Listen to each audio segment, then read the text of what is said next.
5 months driving across Australia, and for all the amazing things I saw, there were so many things I missed.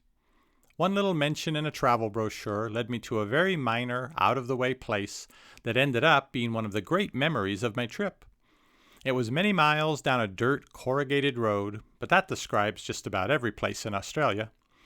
Down this particular ribbon of red dirt lay a small mountain range and a cave. Nothing too remarkable except that a creek ran right through the cave, and that secluded at the far end there was a sheltered little alcove in the mountains where rock faces displayed art created by the Aborigines 20 to 30,000 years earlier.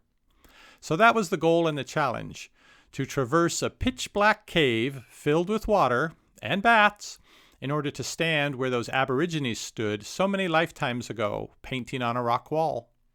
There were no guides or ropes or lights or any way to call for help. Knowing it was going to be completely dark, we both brought small flashlights as we left the car, in clothes that we wouldn't mind getting wet, though we didn't know just how wet. I really wanted to travel the path of those long-ago people to that secluded hideaway at the back end of the cave, and see what, in their feelings of security and leisure, they felt compelled to draw on the walls. Kotoway was my sometimes reluctant traveling companion, and had been my girlfriend in Japan. We hiked down to the cave entrance to find a young couple just emerging. They headed back to their car, and we entered the dimness of the entrance of the cave.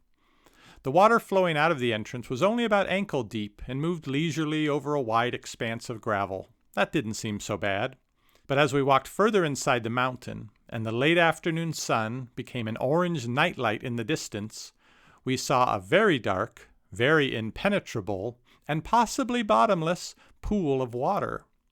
And there was no set of stairs or ladder.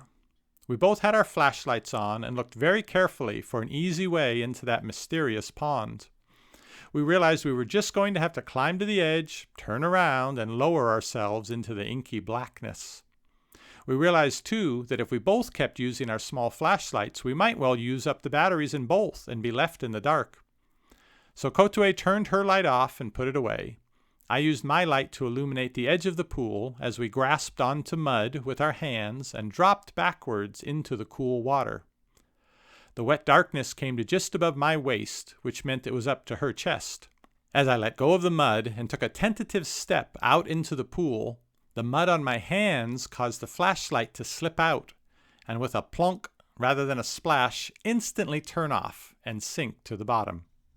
We both watched it happen, but even so, standing in complete darkness in a pool of black water with who knew what other life forms, there was an instant of panic. Kotoway was fortunately the level-headed sort, and she deftly pulled the light out from her small bag that she was carrying now above her head. After this, she wasn't going to let me carry her light, or her bag.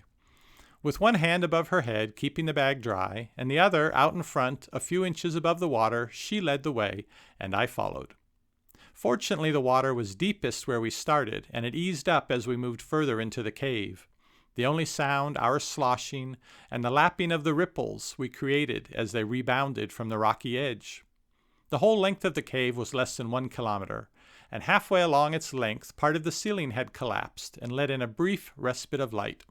After that point, the water was only knee-deep, and it was only a few more minutes till we reached the small hidden alcove and could again see blue sky. And there, as promised, some hand-shaped outlines on the rock wall. Some outlines of what must have been people. Some objects that might have been animals, and other shapes that were indecipherable, or maybe something from a dream someone had 20,000 years ago. We were enjoying looking over the paintings when a small group of wet Australians joined us and started taking pictures and talking loudly, and we decided to head back. That's when they kindly warned us to try and keep the noise down as the bats were starting to wake up. We hadn't seen any bats along the way. If there had been just a couple, I'm sure we would have seen them. The problem was that there were so many bats, all asleep, shoulder to shoulder, wing to wing, so it just looked like a gray rocky ceiling to us. Now there was serious panic, on both our parts.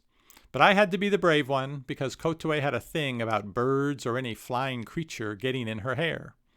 So I finally got put in charge of our remaining flashlight. I'm sure her thinking was that if the bats were going to attack anyone, it would be the person with the light.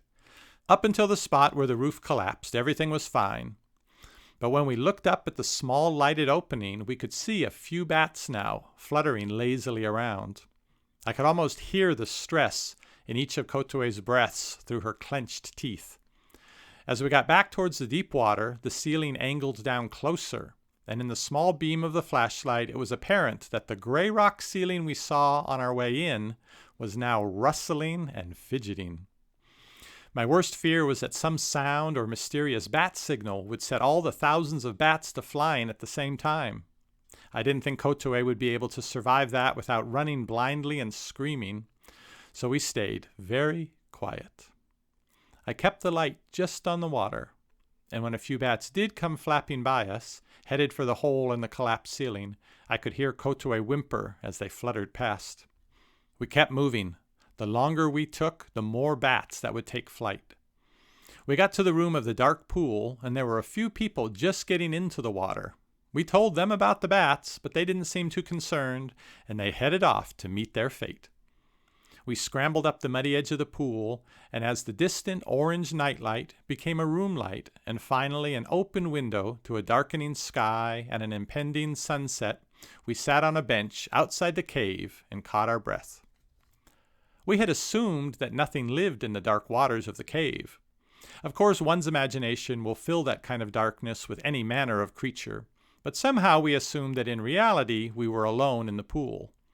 Only much later did we find out that during the wet season in Australia, great floods would sometimes carry freshwater alligator hundreds of miles inland, and on occasion one would be found living in the waters of Tunnel Creek.